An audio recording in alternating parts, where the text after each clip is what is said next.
You ask Tiger to solve. This deals with linear equations with one unknown. The final result is p equals 4. Let's solve it step by step. Simplify the expression. Group like terms. Simplify the arithmetic. Group like terms. Simplify the arithmetic. Group all w terms on the left side of the equation. Add 3p to both sides. Group like terms. Simplify the arithmetic.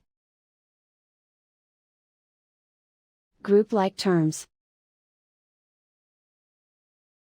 Simplify the arithmetic.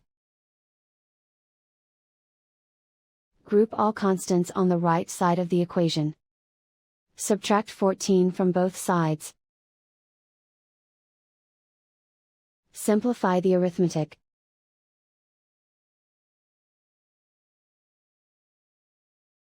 Isolate the w.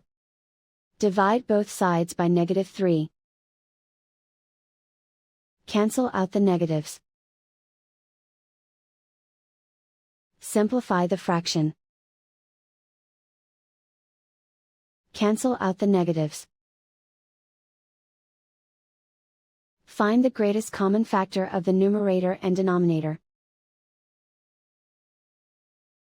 Factor out and cancel the greatest common factor. And so the final result is p equals 4.